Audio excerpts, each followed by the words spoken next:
Hello friends, എല്ലാവർക്കും നമസ്കാരം. നമ്മുടെ ഇഷ്ടപരമ്പരയുടെ നാളത്തെ വിശേഷങ്ങളിലേക്ക് ഏവർക്കും സ്വാഗതം.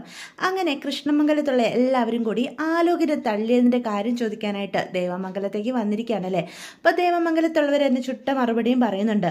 അവരുടെ അമ്മയെ കൊല്ലാൻ നോക്കിയവരെ പിന്നെ അവർ വെറുതെ വിടണോ എന്ന് ബാലൻ ചോദിക്കുക. അത് കേൾക്കുമ്പം എല്ലാവരും ഞെട്ടി നിൽക്കുക. അപ്പോൾ പെട്ടെന്ന് രാജശ്രീ പറയും, ചുമ്മാ എന്തനാവശ്യം വിളിച്ച് പറയാതെ നിങ്ങൾ കരുതരുത്. എൻ്റെ മകൻ ആലോക് അങ്ങനെയൊന്നും ഒരു പ്രവൃത്തിയും ചെയ്യില്ല. ഇതിപ്പം അവൻ്റെ തലയിൽ എന്തെങ്കിലും കുറ്റം ചാർത്താൻ വേണ്ടിയിട്ട് നിങ്ങൾ മനഃപൂർവ്വം കെട്ടിച്ചമച്ച കഥ തന്നെയല്ലേ എന്നൊക്കെ പറയൂ കേട്ടോ. അപ്പം ആരും പറയും, വേണ്ട, നിങ്ങൾക്ക് സംശയമാണെങ്കിൽ ഇപ്പം തന്നെ ഞാൻ ആ മാനേജറെ വിളിച്ച് കേൾപ്പിക്കാം. അതിൻ്റെ ഒന്നും ആവശ്യമില്ല. നിങ്ങൾ കാശ് കൊടുത്ത് ഏതെങ്കിലും മാനേജറെ കൊണ്ട് ഇവൻ്റെ തലയിൽ കുറ്റം കെട്ടിവെക്കാൻ നോക്കും. അതൊക്കെ കേട്ട് വിശ്വസിക്കാൻ ഇവിടെ പലരും കാണും. പക്ഷെ ഞാനതൊന്നും വിശ്വസിക്കില്ല എന്ന് രാജശ്രീ പറയൂ കേട്ടോ. അത് കേൾക്കുമ്പോഴത്തേക്കും ബാലൻ പറയും, ഞങ്ങൾ പോലീസിനെ വിളിക്കാം, എന്നിട്ട് നമുക്ക് തെളിയിക്കാം. അപ്പം പിന്നെ എല്ലാവർക്കും വിശ്വാസം വരുമല്ലോ എന്ന് പറയേ. അപ്പം പെട്ടെന്ന് രാജശ്രീക്ക് പേടിയാവും കേട്ടോ. അച്ചുവേട്ടാ, ആനന്ദേട്ടാ, നമുക്ക് ഇവർ പറയുന്നൊന്നും കേൾക്കാൻ നിൽക്കണ്ട, നമുക്ക് ഇപ്പം തന്നെ പോകാം. നമ്മുടെ മോനെ കൂടുതൽ കുറ്റക്കാരനാക്കാനേ ഇവരുള്ളവർ നോക്കത്തുള്ളൂ എന്ന് പറയേ.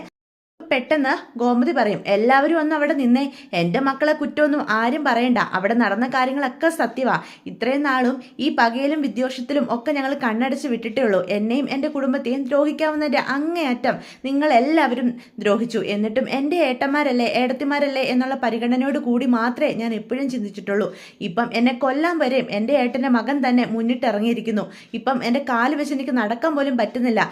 ഇവൻ കൊണ്ടിട്ട ആണി തറച്ച് എൻ്റെ കാല് ഈ പരുവാക്കിയത്. എന്നിട്ടും ഏടത്തിക്ക് ഇങ്ങനെ പറയാനേ പറ്റുന്നുള്ളെങ്കിൽ പിന്നെ എനിക്കൊന്നും പറയാനില്ല. എന്തായാലും ഈ വക പരിപാടിയായിട്ട് ഇനി മേലാൽ ദേവമംഗലത്തുള്ള ആരുടെയും പിന്നാലെ നിങ്ങൾ വന്നു കഴിഞ്ഞാൽ ഇങ്ങനെ ആയിരിക്കില്ല ഈ ഗോമതി പ്രതികരിക്കുന്നത്. എന്താ ചെയ്യേണ്ടതെന്ന് എനിക്ക് നല്ല നിശ്ചയമുണ്ട്. കൂടുതൽ എന്നെ കൊണ്ട് അതൊന്നും ചെയ്യിപ്പിക്കാതെ ആയിരിക്കും കൃഷ്ണമംഗലത്തുള്ള എല്ലാവർക്കും നല്ലത്. അമ്മ ഇങ്ങനെയൊന്നും പറയണമെന്ന് ഞാൻ കരുതിയതല്ല എന്ന് എന്നിട്ട് ഇന്ദിരാമ്മയോട് ഗോമതി പറയൂട്ടോ. എൻ്റെ ഗതികേട് കൊണ്ടാ എൻ്റെ ഈ ഏട്ടന്മാരും ഏടത്തിമാരും എല്ലാവരും കൂടി എത്രയാണെന്ന് വെച്ചാൽ എന്നെ ഈ ഉപദ്രവിക്കുന്നത്. ഇപ്പം തന്നെ എന്തൊക്കെയാണ് ഞങ്ങളുടെ കുടുംബത്തിലേക്ക് ഇവർ കാരണം പ്രശ്നങ്ങൾ ഉണ്ടാക്കുന്നത്. അതുകൊണ്ട് ദയവ് ചെയ്ത് ഇനിയും ഈ വക പരിപാടിയായിട്ട് ഇറങ്ങരുതെന്ന് അമ്മ തന്നെ ഇവർക്ക് പറഞ്ഞ് മനസ്സിലാക്കണം. ഇല്ലെങ്കിൽ മറ്റു പല തീരുമാനങ്ങളും എനിക്ക് എടുക്കേണ്ടി വരും എന്ന് പറഞ്ഞ് ഗോമതി അകത്തേക്ക് കയറി പോവാണ് കേട്ടോ. അപ്പോൾ ഗോമതിക്ക് നടക്കാനൊക്കെ നല്ല ബുദ്ധിമുട്ടുണ്ട്. അപ്പം മീനും മിത്രം കൂടി പതിയെ കൈ പിടിച്ച ഗോമത്തിനെ വീട്ടിനകത്തേക്ക് കയറ്റിയിട്ട് പോകും കേട്ടോ.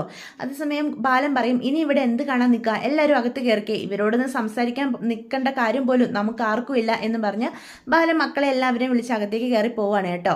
അപ്പം പെട്ടെന്ന് ആനന്ദം പറയും, ഇപ്പം ഏതാണ്ട് കാര്യങ്ങളൊക്കെ മനസ്സിലായിട്ടുണ്ട്. ഗോമതിയെ കൊല്ലാനായിരുന്നല്ലേ നിന്റെ തീരുമാനം. എടാ, അവൾ നിന്റെ സ്വന്തം അപ്പച്ചിയാ, നിന്റെ സ്വന്തം അച്ഛൻ്റെ അനിയത്തി. അവളോട് തന്നെ ഇങ്ങനത്തെ നീചപ്രവൃത്തിയൊക്കെ ചെയ്യാൻ നിനക്ക് എങ്ങനെ മനസ്സ് വന്നു ആലോകെ എന്നും പറഞ്ഞ് ആനന്ദം പിന്നാലെ തന്നെ നന്ദിനി പോകും. അപ്പം നന്ദിനി എല്ലാവരോടും പറയും, എനിക്കറിയായിരുന്നു ദേവമംഗലത്തുള്ള ആരും അങ്ങനെ കാര്യമില്ലാതെ ഉപദ്രവിക്കാൻ വരുന്നവരല്ല. നീ ഇങ്ങനത്തെ പ്രവൃത്തി ചെയ്തതുകൊണ്ട് തന്നെയാ അവരുടെ കയ്യിൽ നിന്ന് നിനക്കിട്ട് നല്ല അടി കിട്ടിയത്. അവരായതുകൊണ്ട് ഒരു അടിയിൽ ഒതുക്കി. വേറെ വല്ലവരും ആണെങ്കിൽ ഇപ്പം നീ ജയിലിലായനെ കൊലപാതക കുറ്റത്തിന് എന്നും പറഞ്ഞ് നന്ദിനിയും പോകും കേട്ടോ. അപ്പം പെട്ടെന്ന് രാജശ്രീക്കാണെങ്കിൽ ആലോകൻ്റെ അടുത്തേക്ക് ചെല്ലും. എടാ, നിന്നോട് ഞാൻ ആകെന്ന് പറഞ്ഞതല്ലേ ഒരു പ്രശ്നത്തിനും പോകണ്ടെന്ന്. ഇതിപ്പോൾ അവർ കണ്ടുപിടിക്കുകയും ചെയ്തു. നീ എല്ലാവരുടെയും മുന്നിൽ നാണവും കെട്ടു, നിനക്കിട്ട് തല്ലും കൊണ്ടു. അപ്പോഴേ ഞാൻ പറഞ്ഞതാ, ഇല്ലമ്മേ, ഇതിങ്ങനെ വിട്ടാൽ പറ്റില്ല. ഇന്ന് അവന്മാർ എന്നെ ഈ രീതിയിലാക്കി അവർക്ക് നമുക്ക് ഇതിലും വലിയ ശിക്ഷ തന്നെ കൊടുക്കാം. അതിന് നമ്മുടെ കയ്യിൽ ഒരാളുണ്ടല്ലോ, അനുശ്രീ. അവളെ വെച്ച് അവരുടെ എല്ലാം കണ്ണിൽ നിന്ന് കണ്ണുനീര് ഞാൻ വീഴ്ത്തും എന്ന് പറഞ്ഞ് ആലോകും അകത്തേക്ക് കയറിപ്പോവാണ് കേട്ടോ. അപ്പോൾ വീട്ടിലെല്ലാവരും കയറിയതിന് ശേഷം ബാലൻ പറയും, ഇനി ഇതിനെപ്പറ്റി ഒരു ചർച്ചയൊന്നും വേണ്ട എന്ന് പറയുമ്പം ആകാശ് പറയും, ഓരോ തവണയും അച്ഛൻ ഇങ്ങനെ സംസാരിക്കുന്നത് കൊണ്ടാണ് അവർക്ക് വീണ്ടും വീണ്ടും അഹങ്കാരം കൂടുന്നത്. ഇപ്പം തന്നെ അവർ അമ്മയെ കൊല്ലാനാണ് നോക്കിയിരിക്കുന്നത്. അപ്പം മീനും പറയും, അതെ അച്ഛാ, ഇതിങ്ങനെ വെറുതെ വിട്ടാൽ പറ്റില്ല. ശരിക്കും കൊലപാതക കുറ്റമാണ് ആലോക് ചെയ്തിരിക്കുന്നത്. ഇത് നമുക്ക് കേസാക്കണം. അവന് അതിനുള്ള ശിക്ഷയും കൊടുക്കണം. അല്ലാതെ എല്ലാം നമ്മൾ കണ്ണടച്ച് വിടുന്നത് കൊണ്ടാണ് അവനൊക്കെ ഇത്രയ്ക്ക് അഹങ്കാരം. ഇപ്പം കളിച്ച് അവർ നമ്മുടെ കുടുംബത്തിൽ ഒരാളുടെ ജീവൻ എടുക്കാൻ തന്നെ തീരുമാനിച്ച സ്ഥിതിക്ക് ഇതിങ്ങനെ വിട്ടാൽ പറ്റില്ല എന്ന് പറയാം. അപ്പം ആര്യനും പറയും, അതെ, അങ്ങനെ തന്നെ വേണോ അച്ഛാ. അല്ലാതെ ഇത്തവണത്തെയും നമ്മൾ എല്ലാ തവണത്തെയും പോലെ ക്ഷമിച്ചു വിട്ട് കഴിഞ്ഞാൽ അവർ ഇത് തുടർന്നുകൊണ്ടേയിരിക്കും. അവൻ എന്തും ചെയ്യാൻ മടിയില്ലാത്ത അവസ്ഥയിലേക്ക് വന്നെത്തിയിട്ടുണ്ടെങ്കിൽ നമ്മളും കാരണക്കാരാ. കാരണം നമ്മൾ എപ്പോഴും അവനോട് ക്ഷമിക്കും. അതുകൊണ്ട് തന്നെയാന്ന് പറയാൻ. പെട്ടെന്ന് മിത്ര പറയും, ആര്യൻ ആ സമയത്ത് വന്നില്ലായിരുന്നെങ്കിൽ അപ്പച്ചിയുടെ അവസ്ഥ എന്താകുമായിരുന്നു. അപ്പച്ചിയുടെ കാലിൽ ആണി തറച്ച് അപ്പച്ചി കോമ്പൗണ്ടത്തിലേക്ക് വീണിരുന്നെങ്കിൽ എന്ത് സംഭവിക്കുമായിരുന്നു. അതുകൊണ്ട് ഇതിങ്ങനെ വെറുതെ വിടാൻ പാടില്ല അപ്പച്ചി. അപ്പച്ചി എല്ലാം ഇങ്ങനെ ക്ഷമിക്കുന്ന പോലെ ഇത് ക്ഷമിക്കാൻ പറ്റില്ല. അവർ വന്ന് നമ്മുടെ കുടുംബത്തിൽ ഒരാളുടെ ജീവൻ എടുക്കാൻ തന്നെ തുരിഞ്ഞ സ്ഥിതിക്ക് എന്തായാലും ഇത് ക്ഷമിച്ച് വിട്ടുകൂടാ, ആലോകിന് തക്ക ശിക്ഷ കൊടുക്കണം എന്ന് മിത്രയും പറയാണ് കേട്ടോ. അപ്പോൾ എല്ലാവരും ഇതിനെപ്പറ്റി സംസാരിക്കുമ്പം ഗോമതി പറയും, എന്തായാലും അവനെ കാര്യങ്ങൾ ഇപ്പോൾ മനസ്സിലായിട്ടുണ്ട്. ഇനിയും അവൻ്റെ ഭാഗത്ത് നിന്ന് ഇങ്ങനെ എന്തെങ്കിലും തെറ്റുണ്ടായാൽ ഇനി നമുക്ക് ക്ഷമിക്കേണ്ട, ഈ ഒരു തവണ കൂടി നമുക്കൊന്ന് ക്ഷമിച്ചേക്കാം, ഒന്നുമില്ലേലും എൻ്റെ ഏട്ടൻ്റെ മകനല്ലേ, ഞാനത് ചിന്തിക്കണ്ടേ എന്ന് ഗോമതി പറയാം. അപ്പോൾ ആകാശ് പറയും, അമ്മ ഓരോ തവണ ഇങ്ങനെ ചിന്തിക്കുന്നത് കൊണ്ടാണ് ഈ പ്രശ്നങ്ങളൊക്കെ ഇത്രയ്ക്കും വഷളാകുന്നത്. ഇപ്പം തന്നെ അമ്മയ്ക്ക് എന്തെങ്കിലും സംഭവിച്ചിരുന്നെങ്കിൽ അവർക്ക് എന്തെങ്കിലും നഷ്ടമുണ്ടോ? ഞങ്ങൾക്ക് മാത്രമല്ലേ ഏറ്റവും വലിയ നഷ്ടം ഉണ്ടാകാൻ പോകുന്നേ. അപ്പോൾ പെട്ടെന്ന് ആരും പറയും, അമ്മയോട് ഇത്രയും വലിയ ദേഷ്യം തോന്നാൻ മാത്രം എന്ത് കാര്യമായിരിക്കും അവനുള്ളിൽ കിടന്ന് പുകയുന്നത്? ഒരു കാര്യമില്ലാതെ അമ്മയെ ഇങ്ങനെ അപായപ്പെടുത്താൻ അവൻ ശ്രമിക്കില്ല, അവർക്ക് എന്തെങ്കിലും ഗുണമുള്ള കാര്യമായിരിക്കും എന്ന് പറയൂട്ടോ.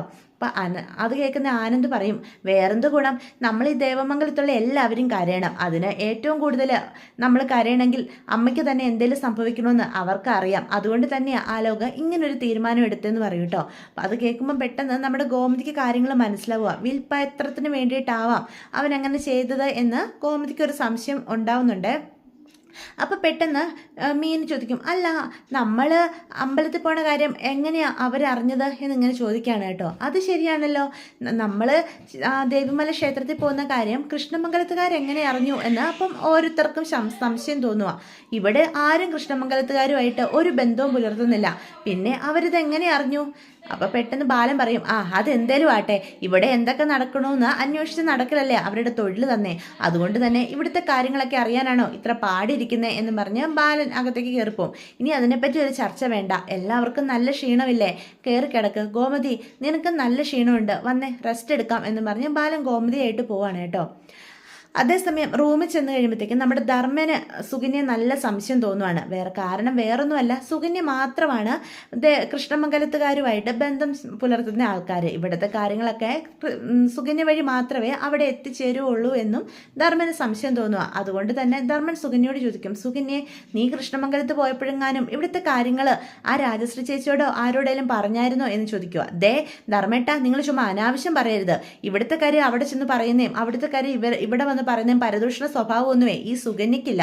ഓഹോ, നിങ്ങൾ ഇതും മനസ്സിൽ വെച്ചോണ്ടല്ലേ ഇരുന്നത്? അപ്പം ഞാനാണ് ഈ കുടുംബത്തിലെ പ്രശ്നങ്ങൾക്കൊക്കെ കാരണമെന്നാണ് ധർമ്മേട്ടൻ പറഞ്ഞു വരുന്നത്. അപ്പം ധർമ്മേട്ടന് മാത്രമേ ഈ സംശയമുള്ളോ, അതോ ഇവിടെയുള്ള ബാക്കിയുള്ളവർക്കും ഇതേ സംശയമുണ്ടോ? ധർമ്മേട്ടനോട് ചോദിക്കാൻ പറഞ്ഞു വിട്ടതാണോ? എനിക്ക് ഇപ്പോൾ ഇതറിയണം എന്ന് പറഞ്ഞ് സുകന്യ അങ്ങ് ദേഷ്യപ്പെടും കേട്ടോ. ഞാൻ എന്തെങ്കിലും ചോദിച്ചാൽ അതിനുള്ള ഉത്തരം നീ ശബ്ദം താഴ്ത്തി പറഞ്ഞാൽ മതി, മറ്റുള്ളവരെ കൂടി എന്തിനാ കേൾപ്പിക്കാൻ നിൽക്കുന്നേ എന്ന് ധർമ്മൻ ചോദിക്കും കേട്ടോ. എന്നിട്ട് പോയി വാതിലടിക്കും. ധർമ്മേട്ടൻ ഒന്നും പറയണ്ട, എനിക്ക് എല്ലാവരോടും ചോദിക്കണം, ഇവിടെയുള്ള എല്ലാവർക്കും ഈ സംശയം ഉണ്ടെങ്കിൽ അത് തീർത്തിട്ടേ ഈ സുകന്യക്ക് ഇനി വിശ്രമമുള്ളൂ. ഞാൻ ഇവിടുത്തെ കാര്യങ്ങളൊന്നും അവിടെ പോയി ആരോടും പറഞ്ഞിട്ടില്ല, എനിക്ക് അത്ര സ്വഭാവവും ഇല്ല എന്ന് പറയാണ്. എൻ്റെ സുകന്യെ, നീ അല്ലേ എപ്പോഴും രാജശ്രീ ചേച്ചിയെ കാണണമെന്നും പറഞ്ഞ് കൃഷ്ണമംഗലത്തേക്ക് പോകുന്നേ, അതുകൊണ്ട് സ്വാഭാവികമായിട്ടും നിന്റെ വായിൽ നിന്ന് അബദ്ധവശങ്ങാനും ഈ കാര്യം വീണു പോയോ എന്നാണ് ഞാൻ ചോദിച്ചത്, അല്ലാതെ നീ മനഃപൂർവ്വം അവിടെ പോയി പറഞ്ഞതൊന്നും അല്ല ഞാൻ ഉദ്ദേശിച്ചേ എന്നൊക്കെ പറയാൻ കേട്ടോ. അപ്പോഴത്തേക്കും സുകന്യക്കാണെങ്കിൽ അങ്ങ് അടങ്ങുവാണ്. ഈ ധർമ്മേട്ടനെ എങ്ങനെയെങ്കിലും ഞാൻ പറയുന്നതെല്ലാം വിശ്വസിക്കുന്ന രീതിയിലാക്കിയെടുക്കണം, അല്ലേ എനിക്കിത് ദോഷം ചെയ്യും, അതെൻ്റെ നിലനിൽപ്പിനെ തന്നെ ഇവിടെ ബാധിക്കും എന്ന് പറഞ്ഞ് സുകന്യ ഇങ്ങനെ മനസ്സിൽ പറയാണ് കേട്ടോ. എന്നാൽ കൃഷ്ണമംഗലത്തേക്ക് ചെന്ന ഇന്ദിരാമ നല്ല ദേഷ്യത്തിലാണ്. ഇന്ദിരാമ പറയും, നിങ്ങളൊക്കെ ഓരോ പ്രവൃത്തി കൊണ്ടും ഗോമതിയെ വേദനിപ്പിക്കുന്ന എന്തിനാണെന്നൊക്കെ എനിക്ക് ഇപ്പം മനസ്സിലായി. വന്ന് എൻ്റെ മോളുടെ ജീവൻ എടുക്കാൻ വരെ ആലോക തീരുമാനിച്ചിട്ടുണ്ടെങ്കിൽ അതൊക്കെ ആ വിൽപത്രത്തിന് വേണ്ടി ആയിരിക്കും അല്ലേ? ഈ കാണുന്ന സ്വത്തുക്കളെല്ലാം എൻ്റെ മോള് ഗോമതിയുടെ പേരിലാന്നുള്ള കാര്യം നിങ്ങൾ ആരും മറക്കണ്ട. അവള് ഈ ദേഷ്യത്തിന് ഇവിടുന്ന് ഇറക്കി വിട്ടാൽ പോലും നീയൊക്കെ ഇവിടുന്ന് ഇറങ്ങിപ്പോകേണ്ട സ്ഥിതിയാ, അത് എപ്പോഴും മനസ്സിൽ വെച്ചാൽ നല്ലതാ എന്നൊക്കെ ഇന്ദിരാമ ദേഷ്യപ്പെട്ട് പറയുവാണ്. ഈ പകയും വിദ്വേഷവും പരസ്പരം പകർന്നു നൽകി നിങ്ങൾ എന്താ നേടിയത്? എന്തെങ്കിലും നേടിയോ? ഇപ്പോൾ ആ ദേവമംഗലത്തുള്ള ആരെങ്കിലും കൊണ്ട് കേസ് കൊടുത്തു കഴിഞ്ഞാൽ ആലോക പോലീസ് സ്റ്റേഷനിൽ കയറി ഇറങ്ങും. അങ്ങനെ തന്നെയാണ് വേണ്ടത്. ബാലന് ഇച്ചിരി ക്ഷമയുള്ളത് കൊണ്ട് അവനത് അങ്ങനെ ചെയ്യില്ല. പക്ഷെ ഞാനാണെങ്കിൽ കേസ് കൊടുത്തേനെ. അമ്മ എന്തൊക്കെയായി പറയുന്നേ? എൻ്റെ മോൻ അങ്ങനെ ഒന്നും ചെയ്യില്ല എന്ന് രാജശ്രീ അപ്പോൾ പറയൂട്ടോ. നീ കൂടുതലൊന്നും പറയാൻ നിൽക്കണ്ട രാജശ്രീ, ഇവിടെയുള്ള ഓരോരുത്തരെയും എനിക്ക് നന്നായിട്ടറിയാം. എൻ്റെ മോളുടെ ജീവൻ എടുക്കാൻ വരാൻ തീരുമാനിച്ച നിങ്ങളുടെയൊക്കെ മനസ്സിൽ എന്താണെന്ന് മനസ്സിലാക്കാനുള്ള ബോധമൊക്കെ എനിക്ക് നന്നായിട്ടുണ്ട് എന്ന് ഇന്ദിരമ്മ പറയണം കേട്ടോ. ഗോമതി ഒന്ന് തീരുമാനിച്ച് കഴിഞ്ഞാൽ നിങ്ങളുടെയൊക്കെ അവസ്ഥ എന്താണെന്ന് നന്നായിട്ട് നന്നായിട്ട് തന്നെ നിങ്ങളൊന്ന് ചിന്തിക്കുന്നത് നല്ലതാ. അവളെ ഈ രീതി പ്രകോപിച്ചു കഴിഞ്ഞാൽ പല തീരുമാനങ്ങളും അവളും എടുക്കും. അപ്പം ഇതെല്ലാം ഇവർ പറയുന്നതെല്ലാം കേട്ടുകൊണ്ട് സുകന്യ വെളിയിൽ നിൽക്കുന്നുണ്ട്. അപ്പം ഈ സർവ്വസ്വത്തിൻ്റെ അവകാശി ഗോമതിയാണെന്ന് അറിയുന്ന സുകന്യ ഞെട്ടിത്തരിച്ച് നിൽക്കുകയാണ്. ഗോമതി ചേച്ചിയാണോ കൃഷ്ണമംഗലത്തെ സർവ്വസ്വത്തിൻ്റെ അവകാശി എന്ന് പറഞ്ഞ് നിൽക്കുക. അപ്പം നമ്മുടെ സുകന്യക്ക് ഇതൊന്നും വിശ്വസിക്കാൻ പറ്റുന്നില്ല കേട്ടോ. അതൊക്കെയാണ് നാളത്തെ എപ്പിസോഡിൻ്റെ വിശേഷങ്ങൾ. അപ്പോൾ വീഡിയോ ഇഷ്ടപ്പെട്ടുവെങ്കിൽ ചാനൽ സബ്സ്ക്രൈബ്